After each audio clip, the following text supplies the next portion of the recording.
Le meilleur sommeil. Lecture 10611. Il paraît que lorsque nous dormons, notre corps se régénère. J'ai entendu dire que de 22h à 2h du matin, notre peau guérit. Maître, je vous demande s'il y a un moment précis pendant la nuit pour évacuer l'énergie trouble que notre âme et notre corps ont emmagasiné pendant la journée. Oui, ce moment existe et arrive à l'aube. Comme dans la construction d'un bâtiment où l'on pourrait répartir les travaux entre la pose des fondations, la construction du squelette et la finition, on pourrait aussi diviser en 3 périodes principales l'activité qui se produit pendant les 7-8 heures de sommeil quotidien. Au cours de la première phase, le corps ne commence pas immédiatement à évacuer ses toxines, mais les parties du corps qui ont besoin d'être régénérées sont analysées et organisées. Puis, dans la deuxième phase, il y a le vrai travail. Pendant ce temps, chacun de nous fait l'expérience pendant 27 minutes d'une incapacité totale de contrôle de notre propre corps. Vous ne remarqueriez même pas si vous étiez frappé. Si les voleurs le savaient, ce serait leur moment d'or. Se reposer correctement pendant cette courte période permet à notre corps de se sentir bien.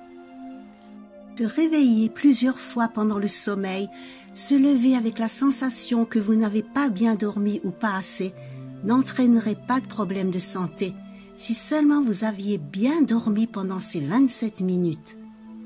La dernière phase, à l'aube, nous pouvons l'imaginer comme le raffinement, c'est-à-dire le moment où nous pouvons nous régénérer de l'énergie trouble que nous avons accumulée.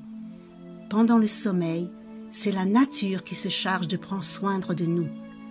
30% de notre temps total est consacré au sommeil et il est utilisé par la nature pour nous remettre en forme. Quiconque ne peut pas se reposer pendant son sommeil signifie qu'il nourrit de l'anxiété, une anxiété qui le maintient constamment en tension. Ce n'est qu'un signal qui lui vient de son divin, de son âme, mais il est très important car il suggère qu'il ne vit pas de manière cohérente, qu'il ne fait pas ce qu'il est venu faire. C'est comme si c'était un employé qui devrait livrer le lendemain les résultats d'un projet auquel il s'est occupé superficiellement. Pensez-vous peut-être qu'il dormirait bien cette nuit-là? C'est la même chose. Si vous ne vous engagiez pas jour après jour dans ce que vous êtes venu faire, vous commenceriez à vivre dans l'anxiété et la nuit, vous n'arriveriez pas à bien dormir.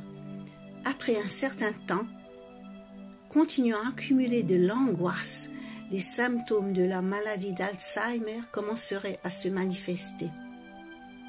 Cette terrible maladie, qui est une véritable punition de la nature, vous arrive lorsque vous ne marchez pas sur le chemin assigné.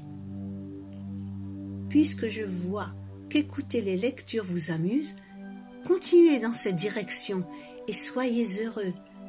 Ce faisant, quel problème de sommeil pensez-vous pouvoir rencontrer? Aucun. Vous vous endormiriez chaque nuit comme un bébé. Ensuite, quand cela vous arrive, partagez votre bonheur avec les gens que vous rencontrez et ne pensez pas au lendemain.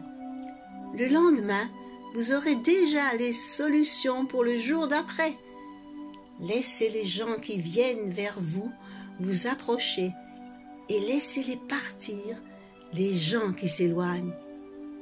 À ce rythme, jour après jour, même s'il vous semblerait que rien ne se passe, les difficultés se dissiperaient, votre progression deviendrait plus fluide et votre vie changerait. de grandes belles choses vont vous arriver.